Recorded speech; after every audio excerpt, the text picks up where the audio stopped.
कि तेजस्वी जी इस बार बिहार के मुख्यमंत्री बनने जा रहे हैं।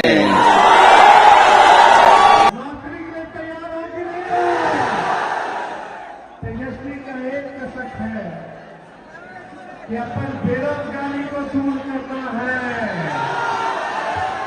कितने बेरोजगार भाई है, जरा हाथ बिहार विधानसभा चुनाव पहले चरण में 18 जिलों के 121 विधानसभा क्षेत्र में मंगलवार की शाम चुनाव प्रचार थम गया। इस चरण की सभी सीटों पर मतदाता 6 नवंबर को अपने मताधिकार का प्रयोग करेंगे। इस चरण के मतदाताओं को रिझाने के लिए सभी दलों ने चुनाव प्रचार के अंतिम दिन अपनी पूरी ताकत झोंक दी। जहां एनडीए की तरफ से प्रधानमंत्री नरेंद्र मोदी चुनावी सभाओं से गायब रहे, तो वहीं यूपी के मुख्यमंत्री योगी आदित्यनाथ ने दरभंगा में रोड शो किया। एमपी के मुख्यमंत्री मोहन यादव ने वोट मांगे और बिहार के मुख्यमंत्री नीतीश कुमार ने कई जगहों पर जनसभाओं को संबोधित किया। इसके उलट महागठबंधन ने ऐसा दांव चला कि एनडीए खेमे में चुनाव प्रचार के अंतिम दिन ही बड़ी खलबली मच गई। दरअसल ललन सिंह मोकामा में चुनाव प्रचार करने गए थे। जब से ही अनंत सिंह की गिरफ्तारी हुई है, मोकामा में ललन सिंह खूब सक्रिय हो गए हैं। बीते दिनों एक वीडियो भी वायरल हुआ जिसमें सम्राट चौधरी और ललन सिंह एक रोड शो कर रहे थे, लेकिन इस रोड शो से जनता गायब थी। वहीं युवाओं ने जब सम्राट चौधरी और ललन सिंह से विकास कार्यों पर सवाल पूछने शुरू किए तो तेजी से उनका काफिला भगा दिया गया। यह वीडियो सोशल मीडिया पर खूब वायरल हो रहा है, आप भी देखिए। हॉस्पिटल आदि के बारे में क्यों नहीं बोलते हैं सर आप कभी कुछ? यहाँ का क्या समस्या का समाधान होगा कि नहीं सर? क्या है, क्या व्यवस्था है वहाँ? व्यवस्था तो फिलहाल ललन बाबू के पास इतनी अच्छी पदवी है, 8700 करोड़ का बजट है इनके पास एक साल में, जो कि 40,000 करोड़ का होता है 5 साल में। क्या उसका क्या कर रहे हैं? उस पैसे का कहाँ जा रही है वो धनराशि? 5 विधानसभा है, कोई जवाब नहीं। कोई जवाब दीजिए, हम लोग भी वोट करते हैं। ये मोकामा के साथ इतना सौतेला व्यवहार क्यों? जवाब दीजिए। 14 तारीख को बात नहीं है, यही होता है, सवाल करने पर यही होता है। यहाँ एक तरफ जहां ललन सिंह और सम्राट चौधरी की खूब किरकिरी हुई थी, इसके 24 घंटे के भीतर ललन सिंह पर एफआईआर दर्ज हो गया। ललन सिंह मोकामा में खड़े होकर कह रहे थे कि कुछ नेताओं को वोटिंग के दिन घर से बाहर निकलने नहीं देना। इसके बाद राष्ट्रीय जनता दल ने इस वीडियो को ट्वीट कर चुनाव आयोग से इस पर शिकायत कर कार्रवाई करने की मांग की थी। इसके बाद चुनाव आयोग ने ललन सिंह पर एफआईआर दर्ज कर लिया। नेता तो चुनाव के दिन उनका घर से निकले मत ही हो, उनका घर में काट कर दी। इधर चुनाव प्रचार से निकलने से पहले तेजस्वी यादव ने आज एक और बड़ी घोषणा कर दी, जिससे सियासी खेमे में खूब हलचल मच गई है।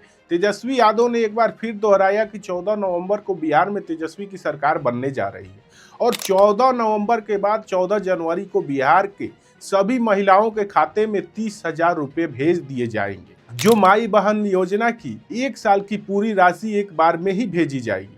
तेजस्वी यादव के इस ऐलान ने महिला वोटर के बीच गजब का उत्साह पैदा कर दिया। युवा वोटर पहले से तेजस्वी के साथ है, वहीं अब महिला वोटर का भी साथ तेजस्वी यादव को मिलता दिख रहा है।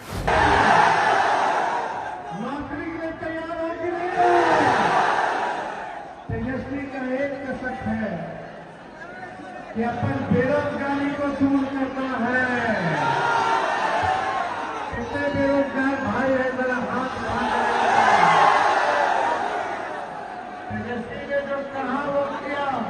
चुनाव प्रचार के आखिरी दिन अखिलेश यादव ने भी कई रैलियों को संबोधित किया। अखिलेश यादव ने चुनाव प्रचार के अंतिम दिन औरंगाबाद के ओबरा विधानसभा क्षेत्र से यह ऐलान कर दिया कि तेजस्वी यादव इस बार बिहार के मुख्यमंत्री बनने जा रहे हैं। महागठबंधन ने चुनाव प्रचार के अंतिम दिन खूब शक्ति प्रदर्शन किया। अखिलेश यादव ने कहा कि नौकरी भारतीय जनता पार्टी के एजेंडे में कभी भी नहीं रही, अगर होती तो वह आज नौकरी दे रहे होते। कि तेजस्वी जी इस बार बिहार के मुख्यमंत्री बनने जा रहे हैं और नौजवान मुख्यमंत्री बनने जा रहे हैं। और जब नौजवान मुख्यमंत्री मुख्यमंत्री बने तो बताओ नौजवान विधायक बनाओगे कि नहीं बनाओगे? ये जो बीजेपी वाले हम लोगों से, आपसे पूछ रहे हैं कि नौकरी दोगे कैसे? क्योंकि नौकरी भारतीय जनता पार्टी के एजेंडे में कभी नहीं रही। अगर भारतीय जनता पार्टी के एजेंडे में नौकरी होती तो आज वो नौकरी दे रहे होते। बताओ नौकरियां छीनने का काम किया उन्होंने कि नहीं किया? राहुल गांधी ने बिहार में खूब जनसभाओं को संबोधित किया। राहुल गांधी ने कहा नीतीश कुमार 20 साल से सीएम है, लेकिन उनसे सरकार नहीं चल रही। अब जनता नीतीश कुमार को हटाने की तैयारी कर रही है। इसके अलावा राहुल गांधी ने कहा कि जैसे रिमोट से टीवी का चैनल बदल जाता है, वैसे ही मोदी और अमित शाह नीतीश का चैनल बदल देते हैं। नरेंद्र मोदी का शिक्षा से कोई लेना देना नहीं है। राहुल गांधी ने बिहार से फिर नरेंद्र मोदी के डिग्री पर सवाल किया। उन्होंने कहा कि नरेंद्र मोदी की डिग्री फर्जी है। जब दुनिया की सबसे बेहतरीन यूनिवर्सिटी नालंदा यूनिवर्सिटी बिहार में हुआ करती थी, सही बात है, लाइन लगती थी। चाइना के लोग, जापान के लोग, कोरिया के लोग, इंग्लैंड के लोग लाइन लगाते थे, हमें नालंदा यूनिवर्सिटी में जाना है। सबसे बेहतरीन यूनिवर्सिटी थी दुनिया में। नरेंद्र मोदी जी को ये बातें नहीं आती। फेक डिग्री मिली है उनको, झूठी डिग्री। आगे राहुल गांधी ने कहा कि नरेंद्र मोदी और अमित शाह जानते हैं कि वो बिहार चुनाव नहीं जीत सकते, इसलिए अब यह वोट चोरी करेंगे। भाजपा ने महाराष्ट्र, हरियाणा और लोकसभा के चुनावों में वोटों की चोरी और अब यह बिहार में चुनाव चोरी करना चाहते हैं, मगर बिहार की जनता होशियार है, वह ऐसा करने नहीं देगी। बिहार की जनता जानती है कि वोट चोरी संविधान पर हमला है। जनता समझती है कि अगर वोट चोरी हुआ तो सारे अधिकार खत्म हो जाएंगे। बिहार की जनता होशियार है, बिहार की जनता से कोई चोरी नहीं कर सकता भैया। इस पूरे चुनाव में भारतीय जनता पार्टी ने कई प्रोपगेंडा चलाया। कभी तेजस्वी यादव के शैक्षणिक योग्यता पर सवाल किया तो कभी 90 के दशक के जंगल राज को लेकर हमले की कोशिश की। लेकिन तेजस्वी यादव सिर्फ और सिर्फ रोजगार और बिहार की बात पर टिके रहे। बीजेपी वाले मंदिर मस्जिद करते रहे, लेकिन चुनाव प्रचार के अंतिम भीड़ और लोग तेजस्वी यादव के साथ दिखे। उससे यह साबित हो गया कि बिहार में बदलाव की बयार बह रही है और पहले चरण में बिहार में बड़ा खेला होने जा रहा है। एक तरफ जिधर राहुल गांधी चुनावी जनसभाओं को संबोधित कर रहे थे, वहीं दूसरी तरफ प्रियंका गांधी सीधे जनता के बीच रोड शो में पहुंची, जहां उन्होंने रोसड़ा में एक भव्य रोड शो किया जिसमें बड़ी संख्या में लोग जुटे। प्रियंका गांधी ने पूरे बिहार में लोगों से महागठबंधन के पक्ष में तेजस्वी यादव को मुख्यमंत्री बनाने की अपील की।